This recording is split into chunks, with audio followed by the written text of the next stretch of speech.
What's up, everybody? All the Rage Gamer back here today with some more Blasphemous. So in the last episode, we got the second ending of the game, the good ending, where we had to do some like challenge rooms after we destroyed those confessor statues. There was 7 of them to do. We destroyed those. We got an item that evolved from the thorn that Deo Gracias gave us at the very beginning of the game. It morphed into an item called the Custodia of Sin. So in combination with that and a rosary bead that was originally called the Immaculate Bead, that we corrupted by dying 3 times, having those 2 items together allowed us to achieve the second ending of the game. So after we defeat the final boss, we ascend the Ashen Mountain where the miracle awaits us, and we commune with it, and we essentially sit on the throne that's at the top of the mountain, and we become the last son of the miracle. So long story short, that's kind of what we did in the last episode. So we did talk about starting the Stir of Dawn DLC, which is what I'm going to start here today. Just a couple things that I wanted to kind of go over quickly before we start. At the end of each game ending, we unlocked an aspect for the penitent one. So if we actually go into the extras and then go to the skin selector, right now I've got it set to the Son of the Miracle, but we've also got the True Apostasy. So those are ones that we unlocked for, you know, getting both endings of the game. So the Son of the Miracle one is for ending A, this one was for ending B. And then always you can have the default appearance too, but I think I really like the Son of the Miracle skin, so we're going to go with that. Also, before we start the Stir of Dawn playthrough, which we will start by going into our pilgrimage here, and then if you see on the right hand side where it says delete or ascend, we have to ascend our save file here, which basically puts us into what the game calls True Torment mode. It's essentially New Game Plus, and that's the only way to access the Stir of Dawn DLC, is to ascend your save file, essentially. But before I do that, I just wanted to cover a couple of things. So once we do ascend our save file, some things are going to happen. So there will be things that get reset back to their default state, but there'll also be some things that we will retain and will carry over into True Torment mode. So the things that we will keep ascending our file, we keep all of our prayers, all of our relics, rosary beads, mea culpa hearts, all sword upgrades. So essentially like the ability tree, we keep all of that. And that's what we excuse me, that's what we'll keep going into True Torment mode.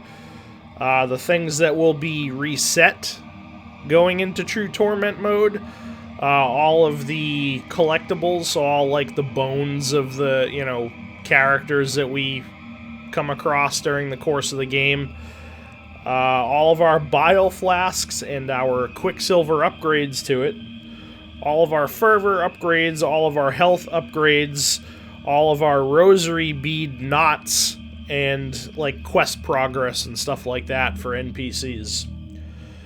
So essentially we get to keep, like, you know, all of the stuff that, you know, that we've found throughout the course of the game, you know, so like all of our offensive spells, our prayers, all that good stuff, all of the rosary beads and whatnot. The only thing that we will have to deal with resetting that's probably the biggest pain is the health and fervor bar upgrades, also the rosary bead knots. So what I'm going to do is I'm going to go into this, I'm going to ascend this save file, and then what I'll do is I will kind of go throughout the game, and I will go back and I'll get all of the, health upgrades, the fervor bar upgrades, the rosary bead knots, all that good stuff. I'm going to do all that off camera, so you don't have to re-watch me play the base game all over again. Because that wouldn't be entertaining, at least for me. I wouldn't think it would be entertaining to watch all of that over again. So we're going to do all that stuff off camera, and then once we, get all that stuff back, then we will, we'll go into the DLC, and then that's when we'll kind of pick things up again. So, without further ado, let's go into our pilgrimage here. Let's ascend. Alright, elevate your saved game to True Torment mode, starting your journey from the beginning but keeping hold of your equipment and the upgrades you've unlocked along the way. In this mode, the Penitent One's pilgrimage is considerably more dangerous, and access to the Altar of Penitence is unlocked. Custodia hides secrets that will only be revealed to those who walk this path. Ascent is permanent. There is no going back. Do you want to set out on the path to the True Torment? Yes, we do.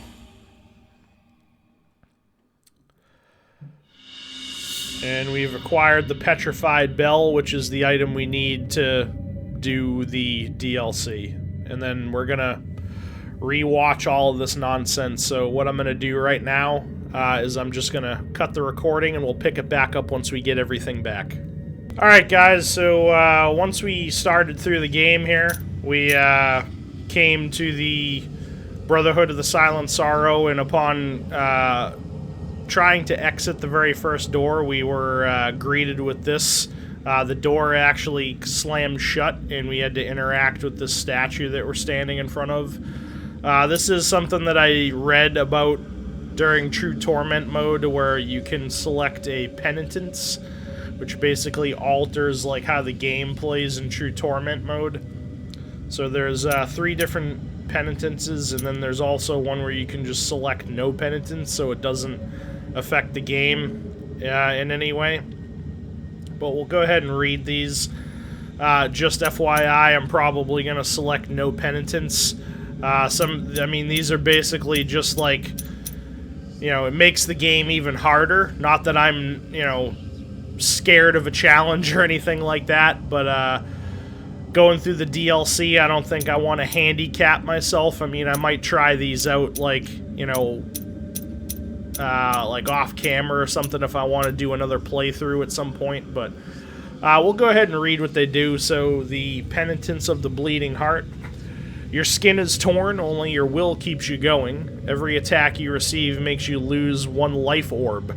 Your sacred equipment is affected by the miracle. Bioflasks regenerate several orbs over time, but suffering damage stops this process. Your enemies are unrelentless. They will respawn every time you come back to an area. So basically it turns our health bar into health orbs. So every time we take damage, we lose a health orb.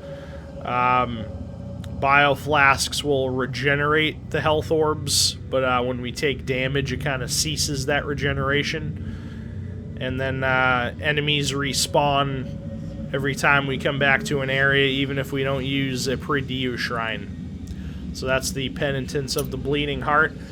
Penitence of the Unwavering Faith. Your sword arm weakens. Mea culpa attacks are half as effective.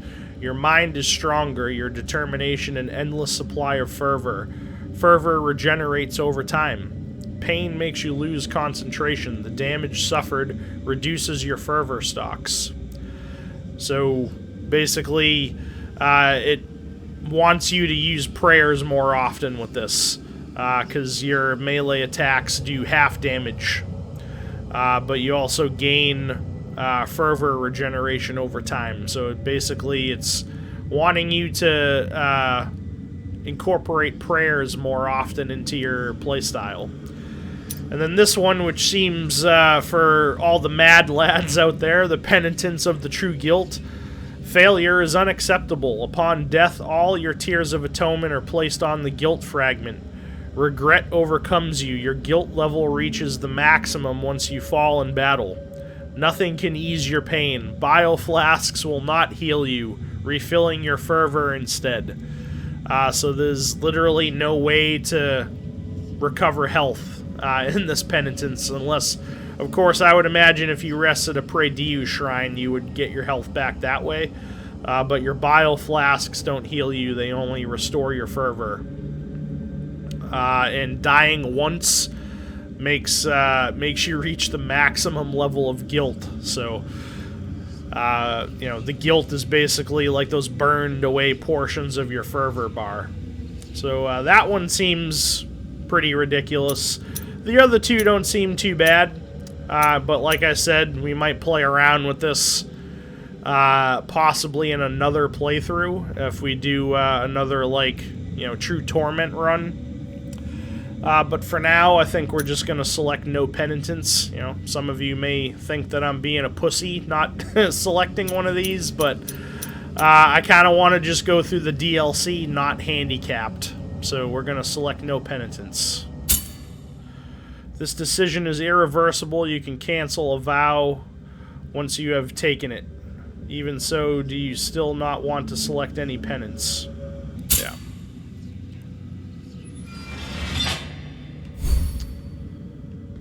Alright. And we're just going to continue doing our thing. We'll get all the health upgrades, fervor upgrades, all that good stuff. And once we do all that, we'll start the DLC. So it might take me a little bit, but with the power of editing, it'll only take me a few seconds. So we'll see you once we've gotten all the stuff we need to get. Alright, so we are back. So we went ahead and basically almost completed the game a second time. So we have achieved what we wanted to achieve before we get into the DLC. So I have acquired all of the health upgrades, all of the fervor upgrades. We also have, as you can see, 7 bile vessels now. And I believe I've found them all in the game because I got an achievement just now before I started recording again. After I turned in the 2 bile vessels that I had. So I would assume that we've now got them all.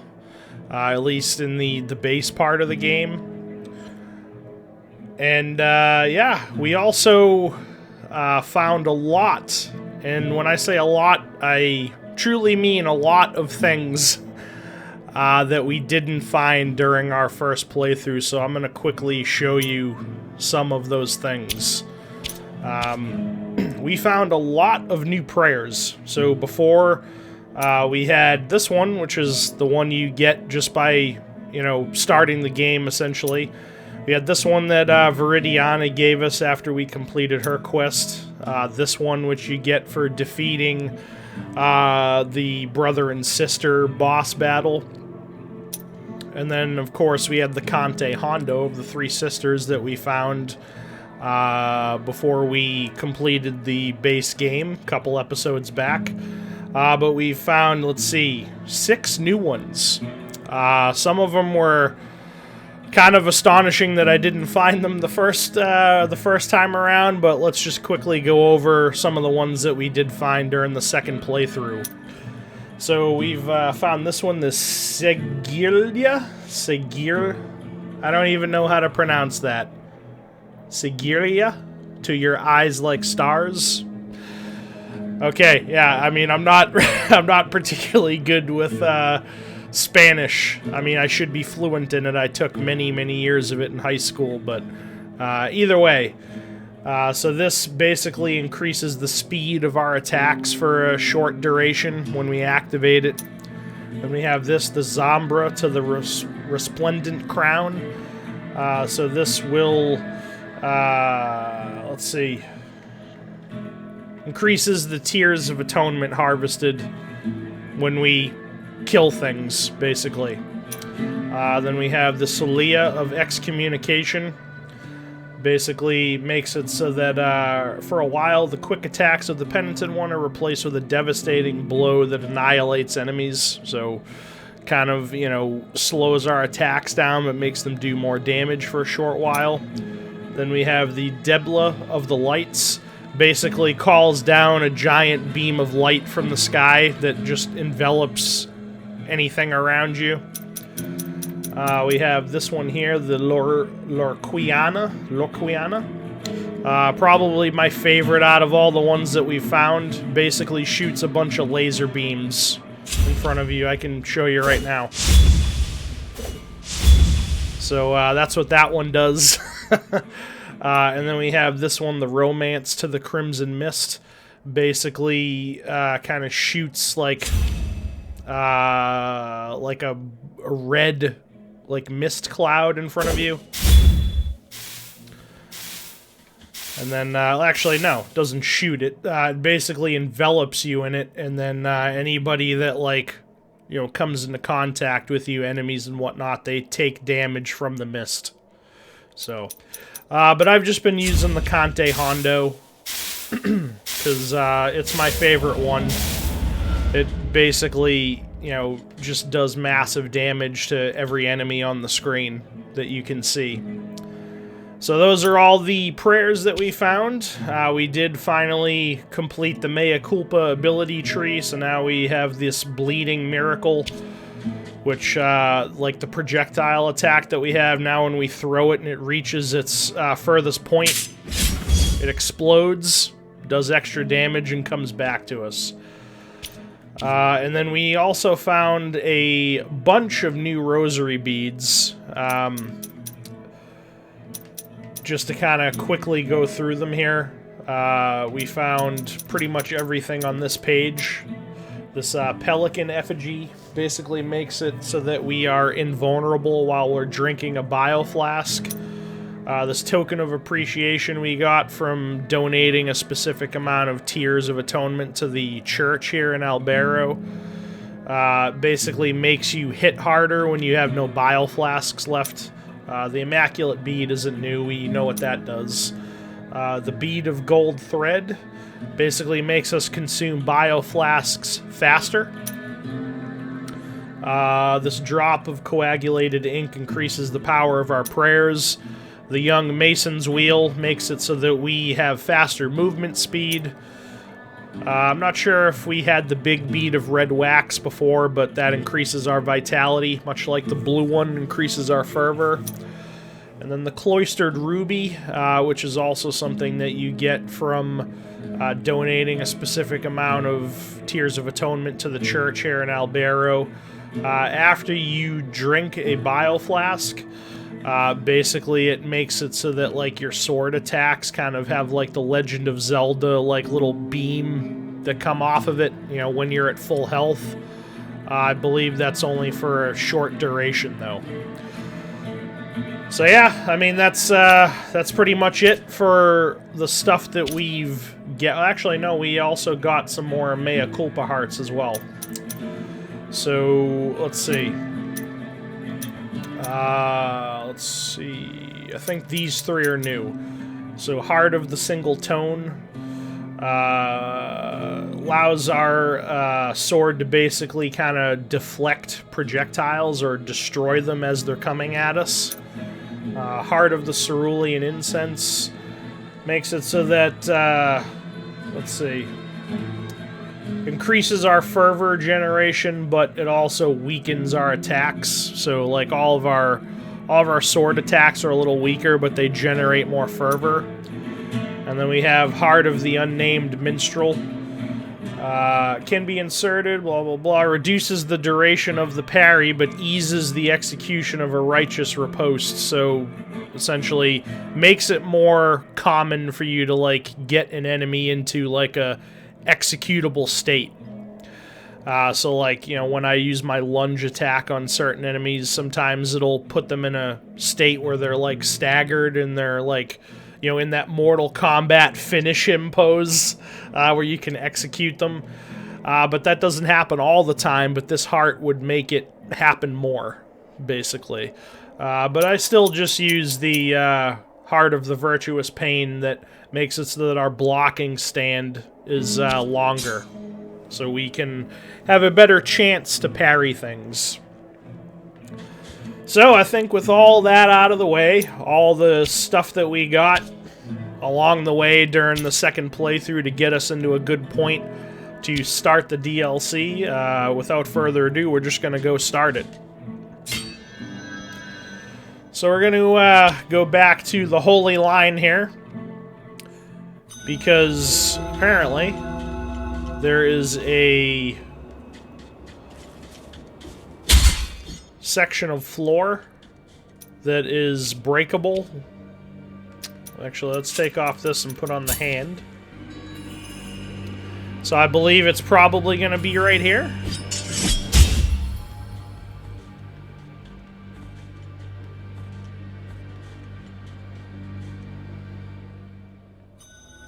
Okay, so we're in Petrus. So I would imagine this is the start of the Stir of Dawn DLC, so welcome to it. I'm going into this blind.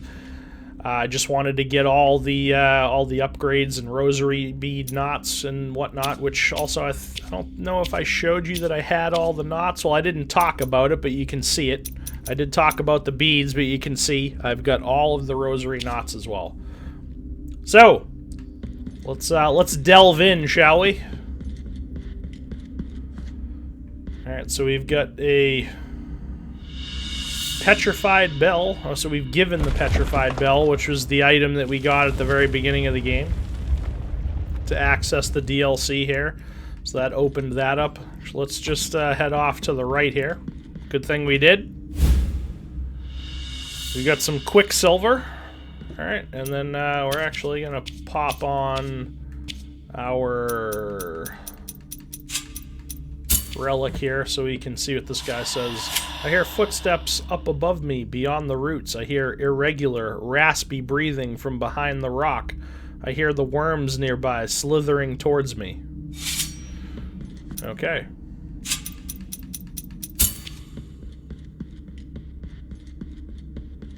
All right, let's enter this this crypt or whatever it happens to be. Okay.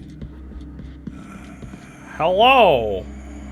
The light that you bring blinds my eyes. I am called Hebrael, held captive by the ancient miracle's plans since my arms grew, since the first creak of my crooked neck. The miracle named me the messenger of the Saita. Yeah. The Saita is the song, the genuine, pure melody, and very, very old. It has the power to make the roots of the miracle unearth the hidden depths, what has already been forgotten, where the truly forbidden sleeps, that which awaits you. But we find ourselves in a mere abandoned chamber. After our encounter, the miracle will take me where the Saita will be able to resonate in all its grace.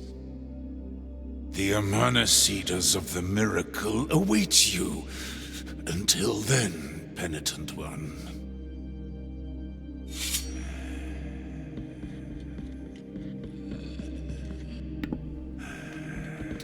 Okay, do I have to, like, go into his arms or something? The Amanecidas of the miracle await you. Until then, penitent one. Okay, I can't go past him here.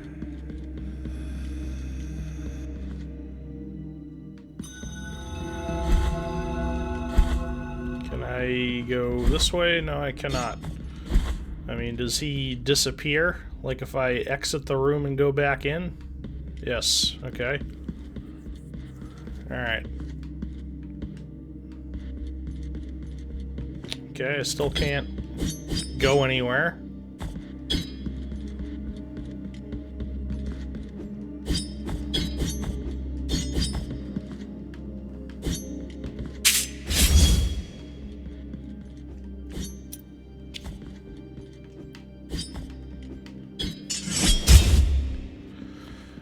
Okay.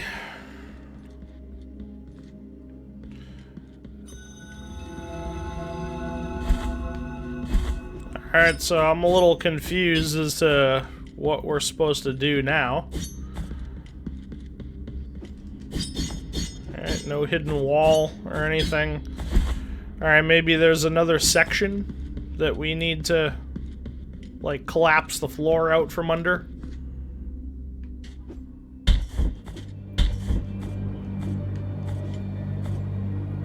It is not possible. Okay, Deo Gracias. What's not possible, bud? That which bears hundreds of years of oblivion has returned. It has returned. It is not possible. That which bears hundreds of it has returned. Okay.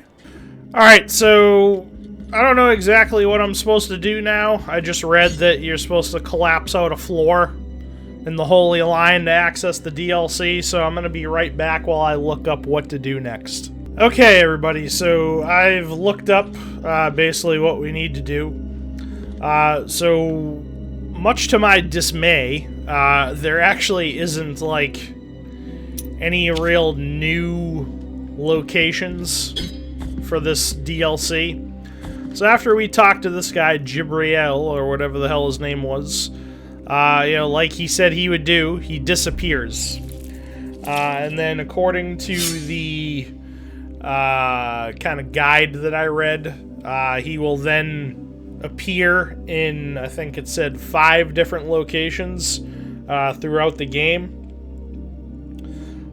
Which are the Convent of Our Lady of the Charred Visage, the Echoes of Salt, which was an area added into the game with the DLC, the Archcathedral Rooftops, the Wall of Holy Prohibitions, and the Hall of Dawning.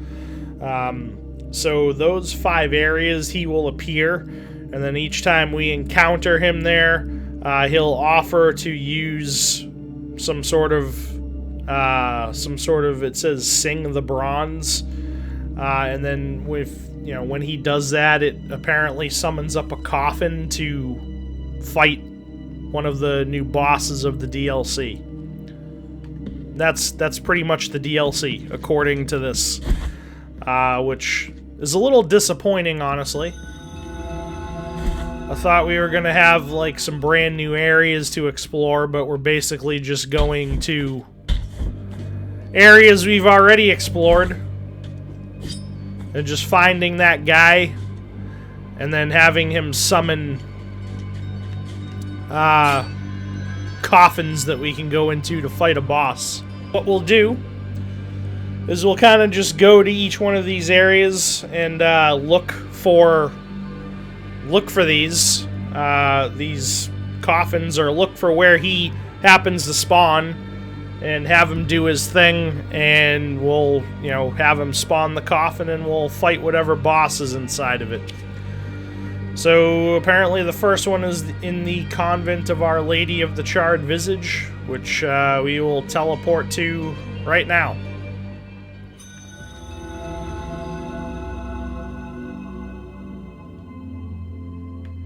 And we'll see about finding him.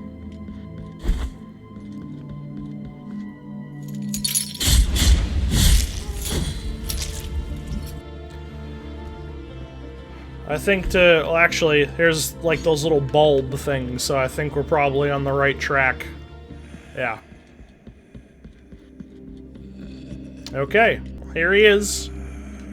The same grievous will that allows you to see my bent and warped body is what has allowed you to enter the Gallery of the 5 Thorns.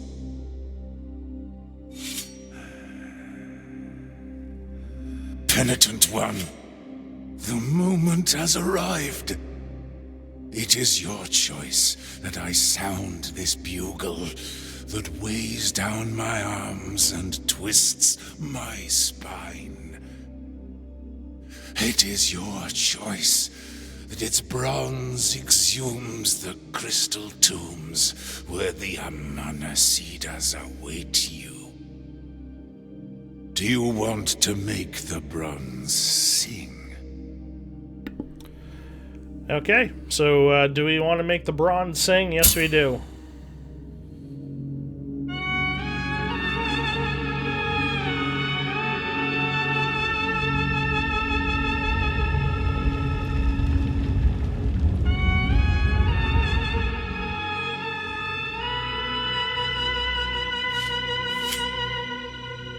One Amanecida has already awoken, which is why the Saita is already resounding. The Amanecidas of the miracle await you. Okay. So now I guess we just have to find where that spawned, which was on like a cliff. Alright, so that actually has spawned in the so I'm just gonna say it. I looked up where these are gonna spawn just to not, just to save time. So we're not, aimlessly looking around. So that coffin that he just spawned is right here. So what we're gonna do is we're just gonna make our way down there. I'm gonna put a marker on it. And yeah. That's what we're gonna do. We're gonna make our way down there now. Okay, so we have found the first Amanecida coffin. We're gonna top off our health. And we will see what we've got.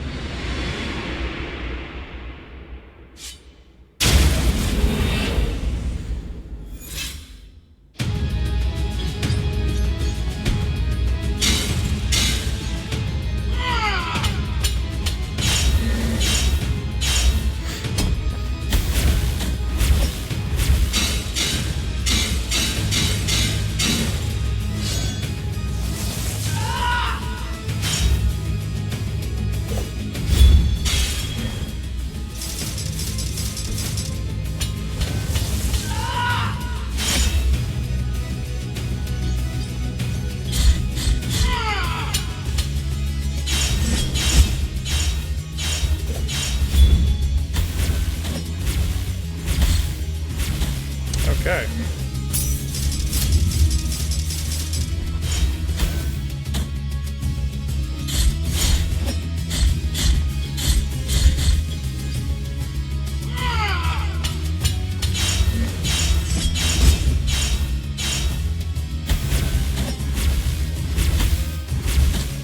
Yep.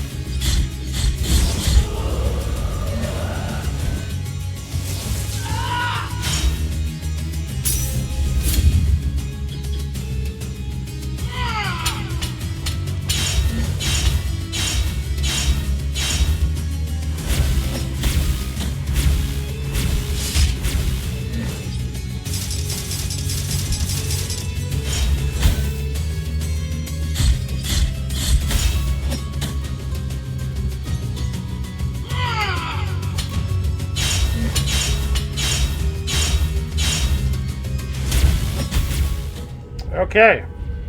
So that's kind of tough. Awesome. Now we gotta fucking travel all the way back over there. Very good. That's gonna be annoying to do every fucking time. What we could do,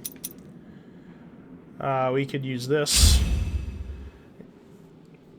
Envelops us in a shield and destroys some projectiles. So we'll give that a shot. See if that helps us against the bow and arrow guy here.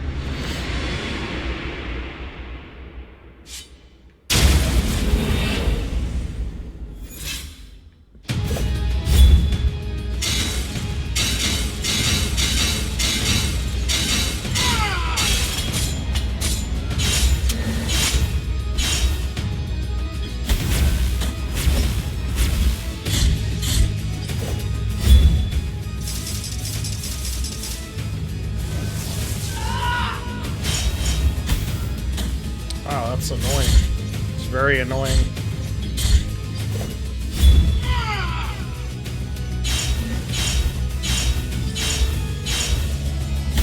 You can't duck that?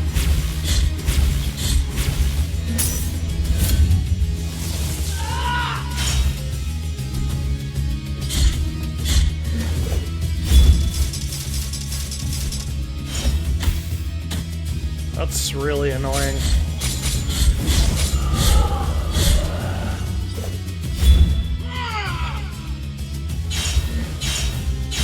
What if I sit here if I can duck it? Nope.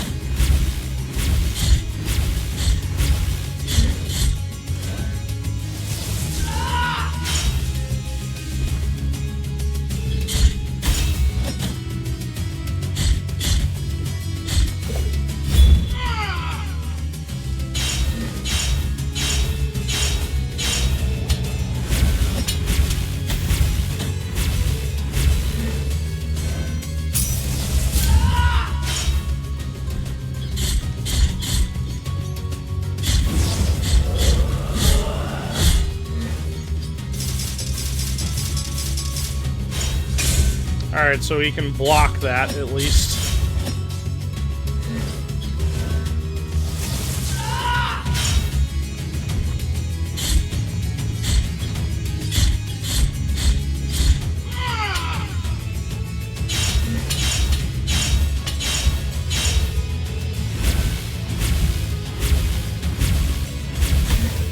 Okay, that still hit us. Alright, we tried to block that and couldn't.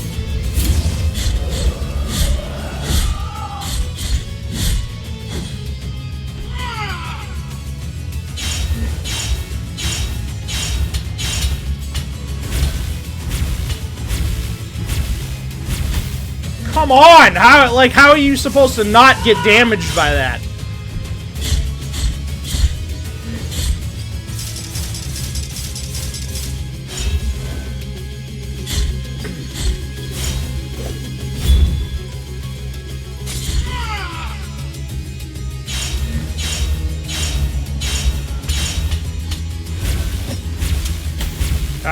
I can't figure out how to not get hit by that.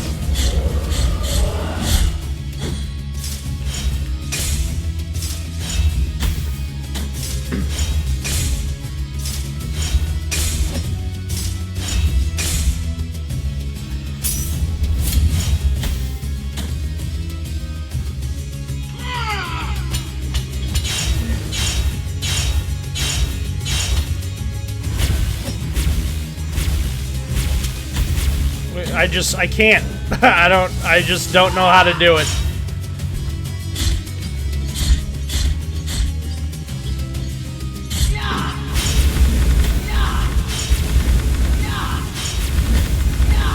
Okay.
Fucking A. Okay. It's definitely no joke, for sure.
Okay, still fucking hits me. Alright. Yeah, oh, and then we jumped into another one. Good. Very good.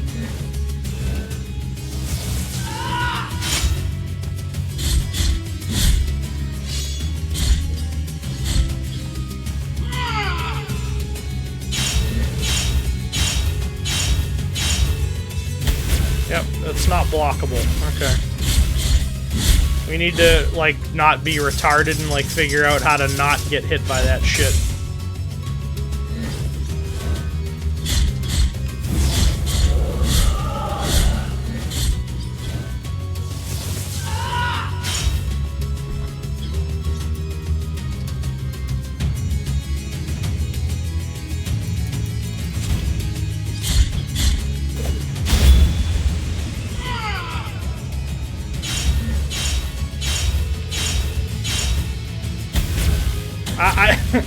Everything I try to not get hit by that fucking lightning, I get hit by it.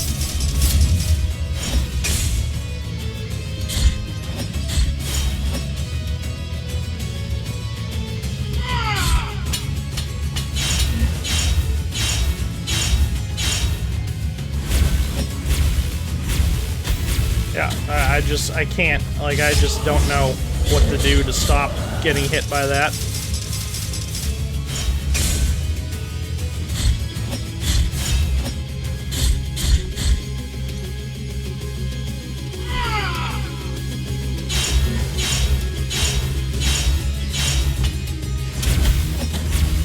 It's like it hits me even when I'm not touching it, it seems. Like, the hitbox on it is kind of ridiculous.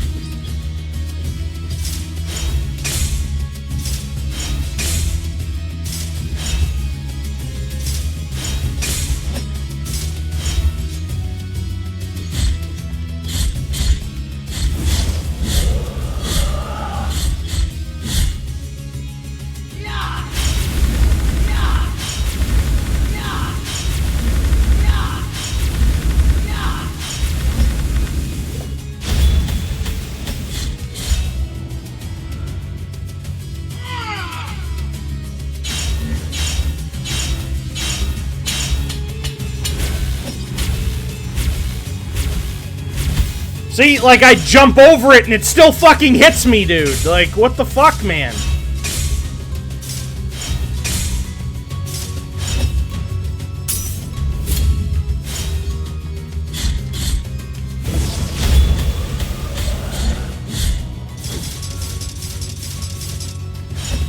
Like, every other attack, I've, like, now learned how to not get hit by it. But, like, that one, I just, like, can't help but get fucking hit by. Maybe you have to, like, hit him before he, like, finishes charging it up or something.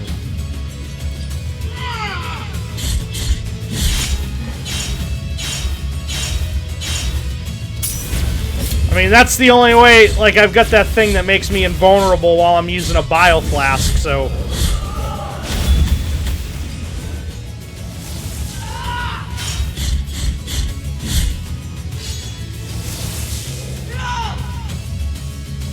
I don't know what he's doing. Okay.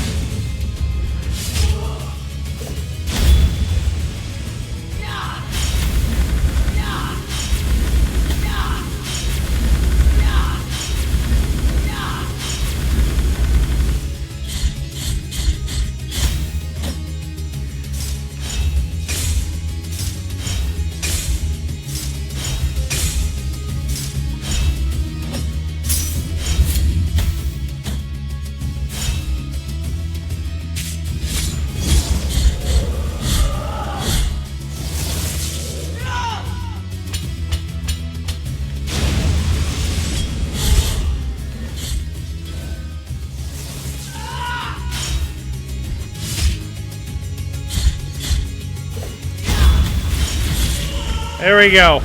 Fucking got it. There's the first one defeated.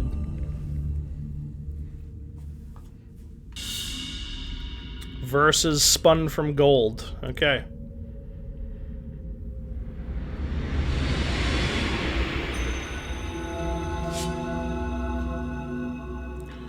Alright, so that's the first one done. So what I think we'll do is we'll do like 2 per episode. Actually, no, there's only 5, right? I think there was 5. Well, we'll do 2 and 2 and then 1 for the last episode. So, that's the first one completed. We'll get rid of this marker. And we will go to the next one, which is the Echoes of Salt. And we will teleport to the Echoes of Salt to find our friend. Yep, there's a bulb. So he's right here. You have prevailed in your first clash. The first Amanecida has closed her eyes, and now rests elsewhere. The ancient miracle never forgot the 5. It bound them by its holy whim. It cursed them. It condemned them. Yes. It has kept them asleep in case it needed them. And now it needs them. Do you want to make the bronze sing? Yes.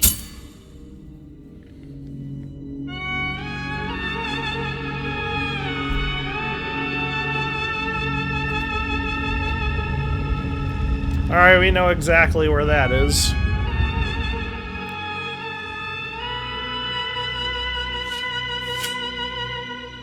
One Amanecida has already awoken, which is why the Saiter is already resounding. The Amanecidas of the miracle await you. Alright, so that one spawned on the bridge to Hondo. Or the bridge above Hondo, I guess we could say. So what we're going to do is we're going to get there. Alright. Here's the next one. So let's see what this one's all about.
Okay.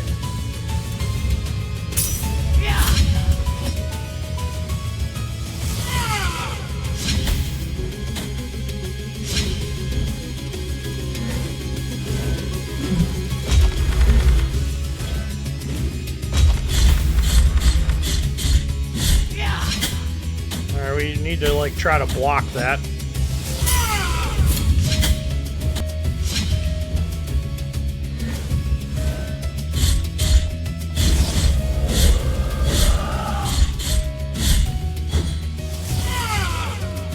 Yeah, we jumped too late.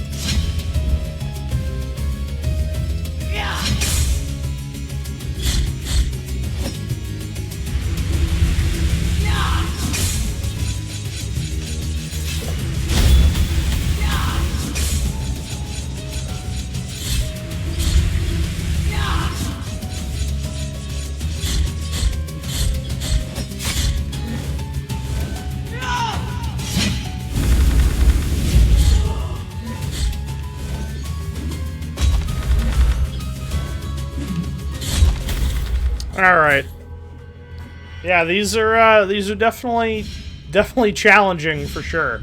I feel like that beam of light thing is probably what we want to be going with these things, because they like fly in the air and shit. So that allows us to kind of get some reach on them while they're in the air and get some good damage in on them.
Come on!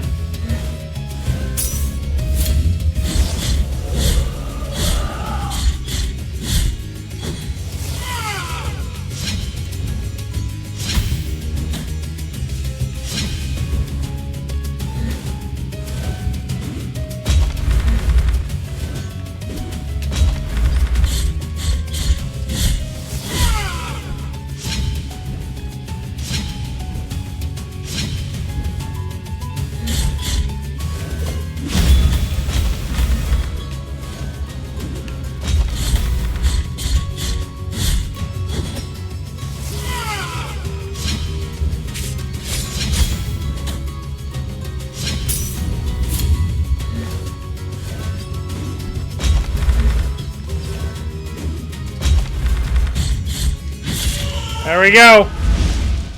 This is the Amanecida of the Golden Blade defeated.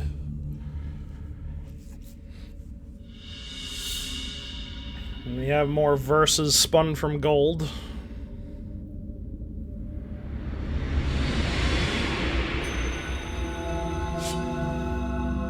Alright. So, I think that's going to do it for this episode. So we're just going to go get to a Pray Dieu shrine, and we'll give our closing thoughts on this first episode of the Stir of Dawn DLC. Alright guys, so I think that's going to wrap it up for episode 1 of the Stir of Dawn DLC. So, again, kind of going back to what I said in the beginning of the episode, it is a little disappointing that, you know, we're not getting like some new areas to like adventure to and stuff like that. I mean, the only real new area was the Echoes of Salt that was added in, and from what I can tell, I mean, there is an item in there that I haven't accessed yet, but that area, I should say, seems to be just added in for one more place for that Jibriel guy to appear, for you to have him play his little bugle.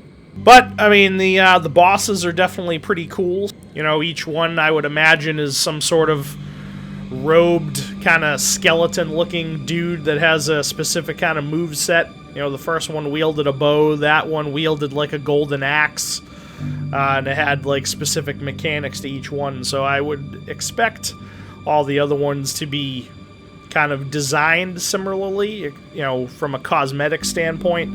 But, you know, I would imagine that the mechanics for each one will be very different. So, yeah. Pretty cool so far.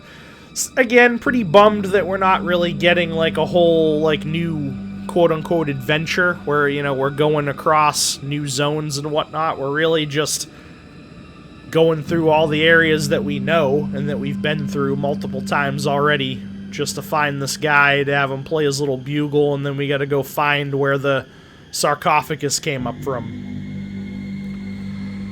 But yeah, I mean, so far, it's pretty neat. You know, having the challenging boss battles is always nice. So that's going to do it for this first episode of the Stir of Dawn DLC. I'm going to shut up and stop being so long-winded and just hit the outro now. So if you enjoyed the video, leave a like on it. It really does help out a lot. Also, leave me some comments in the comment section down below of what you thought of Episode 1 of the Stir of Dawn DLC. And if you're not already subscribed to the channel, All the Rage Gamer, go on and click that subscribe button. I really would appreciate it. But again, that's it for Episode 1 here, so we will catch you later in the next episode. And again, thank you a lot for watching.